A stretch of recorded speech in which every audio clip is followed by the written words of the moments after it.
Y esa cuarta bestia roja llamada dragón, escarlata, es nada menos que el cuarto imperio más terrible que ha tenido la historia, que hasta el día de hoy todavía tiene su influencia sobre nosotros, que es el Imperio Romano, porque fue el que prácticamente nos instauró las leyes, la filosofía, nos instauró el sistema de cómo vivir, el sistema romano. Por eso todo abogado, las leyes, para estudiar leyes, inmediatamente hay que ir al derecho romano. De ahí viene el modelo político de toda la política en el mundo. ¿Me hago entender? ¿De dónde vino la democracia? ¿De dónde vino el Senado? ¿De dónde vinieron los ediles? ¿De dónde vinieron los abogados? ¿De dónde vinieron los jueces? ¿De dónde vinieron las leyes? ¿De dónde vino la democracia y todo eso? De Roma. O sea que aunque Roma no está gobernando físicamente, su filosofía todavía predomina, lo mismo que el imperio griego. El imperio griego, aunque desapareció, su filosofía, su cultura, su modus operandi, su dialéctica, su gramática, sus dogmas, sus creencias, su mitología, todavía nos afecta a tal grado que aún la Biblia está impregnada y afectada por el espíritu greco-romano, a tal grado de influencia que se atrevieron a quitarle el nombre y la cultura al Mesías y volverlo chisas y volverlo Jesús, volverlo griego, cuando Yeshua no tenía nada que ver con esa cultura. Mire la influencia tan terrible, que aún la teología de la iglesia y aún la Biblia fue afectada por los traductores con esta cultura caída, que hasta el día de hoy sigue siendo la piedra en el zapato para poder tener una correcta interpretación de las Escrituras.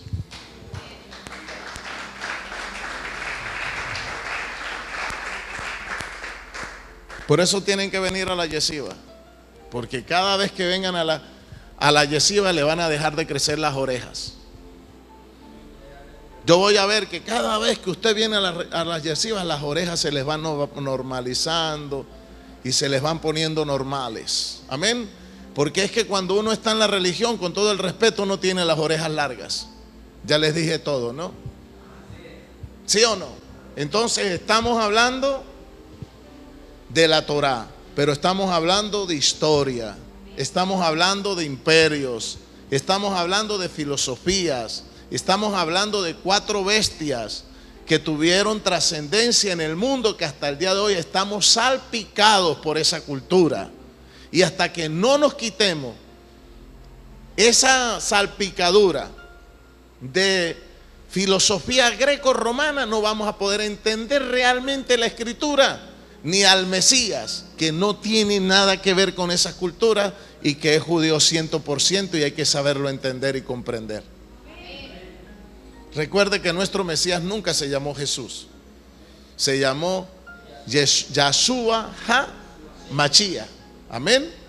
Entonces aquí estudiamos al Mashiach judío, estudiamos su cultura, estudiamos sus enseñanzas, estudiamos lo que él nos dejó. Pero lamentablemente a través de la historia el cuerno pequeño intervino, cambió la ley, cambió los tiempos, cambió las fiestas, cambió todo. Y hoy, aunque existen entre comillas lo que se llama protestantes, y que supuestamente hubo una reforma, la reforma no quedó completa, todavía hay que materializarla. ¿Cuál era el sueño de Martin Luther King? Que los negros fueran libres y tuvieran su mismo derecho, y que en Estados Unidos llegase a haber un presidente negro, y Obama fue el sueño de Martin Luther King. ¿Cuál fue el sueño de Lutero? La reforma, sacarnos del sistema romano. ¿Y cuál es el sueño de Canónigo? De que realmente se haga, nos salgamos de ese sistema y volvamos a las raíces auténticas de nuestra fe.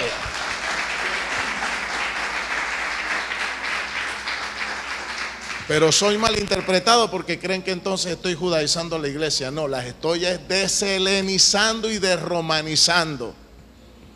Porque usted ya no tiene nada que ver con Roma. Pablo dice, no, ustedes ya no son olivo silvestre. O sea, ustedes ya no son, silvestre quiere decir gentil, pagano. Silvestre quiere decir adorador del árbol, pagano. Eso es lo que quiere decir en el léxico griego. Dice, ustedes han sido cortados de allá, ahora han sido traídos a una cultura revelada. ¿Cuál es la cultura revelada? La cultura revelada no tiene nada que ver con estas cuatro bestias. La cultura revelada es la cultura que va a tener supremacía y va a traer lo perfecto. Es el gobierno del Mashiach con Israel y los santos acá en la tierra. ¿Me está entendiendo? Cada momento veo que las orejas se le vuelven más pequeñas, se le están normalizando. Nos han metido gato por liebre. Sí. Acuérdese los relojes que yo vendía a Seicón. Entonces, vamos a empezar a estudiar los imperios. Porque Nabucodonosor vio los imperios a través de metales. Y después Daniel, fíjese, Daniel ve los cuatro reinos, no como los vio Nabucodonosor, los vio como animales. Y esos animales no es que sean animales, es un lenguaje alegórico, porque es que nosotros somos muy ávidos para entender las cosas del pecado y somos muy brutos para entender el lenguaje espiritual. Entonces Dios, entre comillas, tiene que usar un lenguaje alegórico de algo aquí representativo en la tierra para podernos dar ilustración. ¿Cuántos se acuerdan cuando estudiaron en el kindergarten la cartilla Coquito? La M con la A, ma. ¿Y quién es la que hace ma? Mu. Le pintaban a uno una vaca. ¿Sí? ¿Así se acuerdan? Entonces, en aquel entonces el hombre era muy arcaico, era muy primitivo en su parte intelectual. El ser humano no tenía tan despierto el lóbulo izquierdo como lo tenemos ahora, que yo hablo con Jaffa y me quedo sorprendido, porque parece un adulto hablando. Hay un desarrollo tan precoz hoy en día en la gente, porque dice la palabra que en los últimos tiempos la sabiduría aumentará. Pero en aquel entonces la gente era más arcaica, más primitiva, hace 4000 años. Entonces el Señor tenía que hablarles con un lenguaje alegórico. ¿Me están comprendiendo? Porque el Señor conoce la limitación. El Señor te habla de acuerdo a tu limitación intelectual. Juan, cuando estuvo arriba, vio aviones, bombas atómicas, pero Juan no le habló al lenguaje de nuestro. Le dijo, oye Juan, esa es una bomba de neutrones y le está tirando Osama Bin Laden. Ese es un avión F-16. No, porque Juan no le va a entender. Juan todo lo que vio lo interpretó, lo miró en un lenguaje alegórico de acuerdo a su cultura. Y vi a unos que tenían cara de langosta, con yo no sé qué, con aguijones acá, y a lo mejor pudo estar viendo un helicóptero con misiles, o pudo estar viendo una guerra bacteriológica con escafandra. Bueno, en un lenguaje alegórico. Entonces, cuando vamos a estudiar Apocalipsis, tenemos que tener mucho cuidado con lo alegórico, porque no necesariamente es lo que está dando a entender Juan. Ya les dije, las cuatro bestias no son necesariamente animales. Pero ¿por qué Daniel las está viendo como animales y Nabucodonosor como metales? Porque el metal tiene virtud. Los metales tienen una virtud. La plata tiene una virtud. Son metales que se pueden hacer aleación, pero hay unos que son más finos que otros. Los animales tienen sus virtudes. tienen sus habilidades, tienen sus talentos, tienen sus dones, o podría decir sus cualidades. Entonces hablemos del león. Babilonia, el león alado. Ese imperio era dominante, ese imperio era imponente, indestructible como un león. ¿Me está comprendiendo? Son virtudes paralelamente comparadas a las que tiene un animal. Por ejemplo, cuando uno dice, wow, aquel tipo es como un león, es fuerte, pero no es que sea un león. No sé si me hago entender. Eso se llama lenguaje alegórico.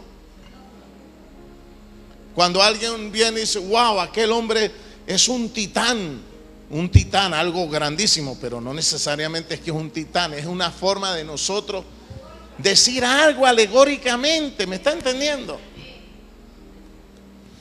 Entonces, exacto, sentido figurado, y es aceptable, y todo el mundo entiende que es un sentido figurado para representar algo. No quiero volverme muy tedioso y cansón. Oso, medo persa. ¿Por qué? Porque los medos persas eran como el oso, donde ponía la pata el oso, dejaba huella. Abrazaban, trituraban, destruían. Ese era el imperio persa. Ese era Ciro y Darío, donde llegaban, cuando pasaban arrasaban con todo, que muchas veces ni la hierba crecía por donde pasaban los medo persas. Destruían todo, arrasaban todo. Después vino el leopardo, habilidoso, sigiloso, rápido. Y Alejandro Magno fue rápido, porque en menos de 3 años tuvo una destreza y una habilidad de ser el conquistador del mundo, a tal grado, a tal punto, que muchas personas creen que estuvo en América, que conquistó por acá, que estuvo por acá, que llegó a expandirse por acá, porque se han llegado a encontrar estatuillas y alefatos griegos, alfabetos griegos, y se cree que los griegos estuvieron, antes de venir Colón, estuvieron por acá en estas tierras, lo mismo que los hebreos. También de los vikingos se habla que los vikingos también pudieron haber estado por acá, los vikings, porque ellos eran navegantes. También se habla de que probablemente los fenicios también hayan estado en nuestras costas. Nosotros los latinos somos una mezcla de muchas razas. Somos impredecibles. Tenemos cara de indio, tenemos cara de negro, tenemos cara de español, tenemos cara de todo. Hay un juego genético. Usted se mira y usted llega a Europa y parece un gitano. Pasa por la India y creen que es indio. ¿Ve? Entre los indígenas también es aceptado. O sea, nosotros tenemos muchos perfiles de razas y etnias, porque Mesoamérica fue visitada e influenciada por muchas culturas extranjeras. Tenemos otra cultura. Entonces estamos hablando de ¿quién? Sigiloso como el leopardo. Hermana, le voy a poner un leopardo ahí para que le ruja. ¿Quién fue esa bestia? Alejandro Magno. Alejandro Magno. Sigiloso como un leopardo, veloz. Es el animal más veloz de la tierra, el leopardo. Y eso fue lo que le pasó a Alejandro Magno. Su inteligente, sigiloso, sagaz, y su imperio creció tanto que en 4 años prácticamente él tenía conquistado todo el mundo. Amén. Y después del leopardo vino ¿quién? ¿Vino quién? Vino la gran bestia que desmenuzaba, que aplastaba, que destruía, que devoraba y que se comía sus obras. Pero Daniel no la puede describir con ningún animal de la tierra porque es demasiado espantosa. Es algo amorfo. Pero Juan, en el libro de Revelaciones, capítulo 12, verso 1, habla de un dragón escarlata. Amén. ¿Cuántos aplaudan el nombre del bendito sea?